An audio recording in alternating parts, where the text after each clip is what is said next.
catching portions of several different conversations going on, all about the same topic. Did you see the article posted by Hammer just now?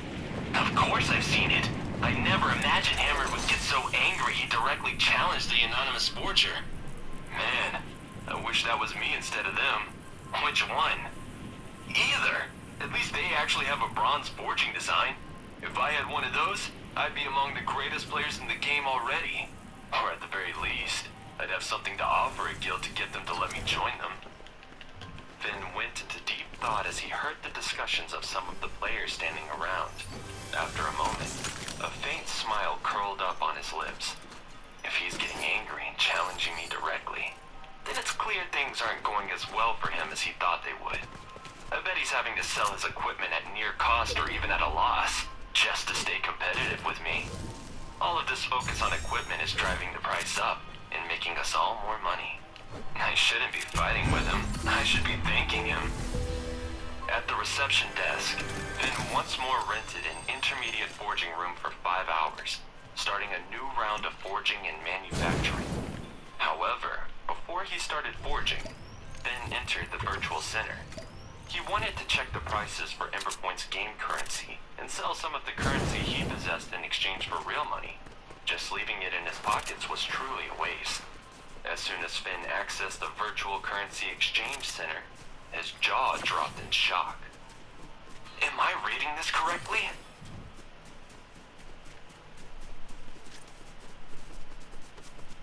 Finn's eyes bulged out as he read through the listings. What? A single silver coin sold for 60 credits? Although there were many players in Ember Point, there were less than 100 players trying to exchange the game's currency for credits, the real world's virtual currency. That was more than double the highest price Finn could recall from any point in his 10-year career in the game. However, Finn noticed that the number of silver coins being sold by players was in very small increments. There were dozens of listings for single silver coins, followed by fewer looking to exchange 2 or 3 silver coins. Finn leaned back as the reality of the situation washed over him. Based on what he just read, a single silver coin in Ember Point was enough for Finn to eat real food for 2 days, and not real food on the cheap like macaroni and cheese alternating with instant noodles. Real, full-fledged meals. Without hesitation, Finn put 3 silver coins up for sale, offering each coin at 60 credits. Finn needed to collect the money to buy 2 virtual gaming helmets, so he didn't have time to haggle. Without hesitation, Finn put 3 silver coins up for sale, offering each coin at 60 credits. Now that he had begun the process of converting in-game money to real-world money, Finn switched his focus back to forging equipment and making more forging designs. 5 hours passed quickly. Finn forged more than 80 golden sun plates and 50 forging designs outlining how to make them. As he worked his way through making the 80 golden sun plates, Finn kept an eye on his experience point gains.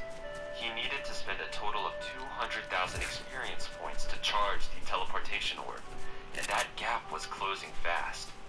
Just as he wrapped up his 51st golden sun plate, face system notifications sounded in his ears. You have fully charged the teleportation orb with 200,000 experience points. Finn pumped his fist in the air. Thank you, Faye! That is great news! By the time Finn completed the day's work, not only did he have all of the experience points needed to charge the teleportation orb, but he also had enough left over to significantly boost his character's level. Now, he was just 22% away from reaching level 4. Even better than that, he needed just a little over 200 proficiency points to become an intermediate forging apprentice. In this forging session, creating the forging designs was far more valuable than the equipment itself. These golden sun plates are really popular right now. I bet a ton of guilds are rushing right now to get their own designs. Of course, they'll want to help their own forgers develop their skills, so the designs themselves are going to be the key for the long term. After leaving the forging room, Finn's pockets were once again filled with money. He then visited the trade area to purchase more stones and ember stones. He cleared out the card sets and Emberstone sold at the auction house and put 80 golden sun plates up for auction. Finn then went to the bank vault where he stored his sacred stone and materials. After buying some potions and a massive assortment of magic scrolls, Finn was ready to go to the Moonlight Forest. Faye, what can you tell me about the Moonlight Forest? Faye responded right away. The Moonlight Forest is no easy place. Once a player enters, there is no place to rest, relax, and recover. Monsters are constantly on the prowl, regularly patrolling every section. That's about what I expected to hear, Faye. Thanks. That's why before, the players started calling it the Land of Eternal Rest. It earned that name because, without proper preparations, players were destined to die there over and over. The scrolls Finn bought were vital tools needed to survive in the wilderness. I might not have had enough money for magic scrolls before, but I definitely do now. Since I have the money, I'm going to spend the money, whatever it takes. I'm going to do everything possible to make sure I not only survive, but that I succeed. He checked, rechecked, and triple-checked his inventory. Satisfied that he had everything he could possibly think of to give him a winning edge, Finn searched for a secluded location on the outskirts of the village. Once there, and as certain as he could be that no one had eyes on him, he activated the teleportation magic orb. He transformed into a streak of white light and vanished from Redleaf Village. Finn rematerialized in a blinding flash of light. He blinked a couple of times as his eyes grew used to the dramatic change in lighting. Here, a perpetual full moon cast its faint, silvery rays upon the tranquil forest. Echoes of frogs' croaks emanated from a crystal-clear lake, while fireflies gracefully danced through the woodland.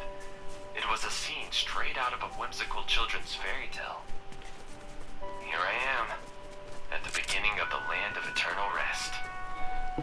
Of course, that was the unofficial name the players from Finn's past had given to this location, officially known as the Moonlight Forest. It earned its nickname by becoming famous for never giving players a rest or a chance to recover and strategize. Once the challenges began, they never let up until the players cleared the area or perished. Once his eyes adjusted, Finn's first course of action was to take out one of the isolation scrolls he purchased earlier. As soon as he activated the scroll, its dazzling magical runes surged forth, causing Finn's form to blur. From afar, he would be near impossible to notice. Each isolation scroll came at the cost of 40 copper coins, a hefty sum for an average player, although well worth the expense for someone with Finn's wealth and in his current situation. He had a curse to overcome, and the curse's impacts risked turning this already difficult location into something that was nearly impossible. So Finn had to acquire every possible advantage he could find, whatever the cost. Thankfully, the scroll's effects were invaluable. It significantly diminished a player's presence, making it challenging for nearby enemies to detect them. Players under the scroll's influence would not be easily discovered within a 30-yard radius, unless the player did something stupid, like attacking the creature he or she was trying to evade. Finn sucked in a deep breath and exhaled, calming his nerves and mentally preparing for the challenges ahead. Then, he turned and entered the forest, heading toward its central region in search of moonstones. Those were his ticket out of here, as they were the single item most important in his effort to lift the demon's curse on him. He whispered to Faye as he worked his way deeper into the forest. Faye, is there anything else you can tell me about this place? Faye's voice whispered back. You are in a level 9 monster area, technically located outside the Emberlands. It exists as an isolated location, and every city has a teleportation gate that leads to it. Monsters roam in groups of 3 to 5, wielding potent skills that will easily wipe out anyone who came unprepared. Finn kept navigating deeper into the forest, his eyes constantly checking back and forth for the first sign of trouble. Any other details that you haven't already shared, Faye? Players come because of the precious gemstones that are often dropped by monsters. In addition, treasure chests are abundant throughout the area, most of which also contain gemstones. Finn smiled as his memory filled in some of the blanks.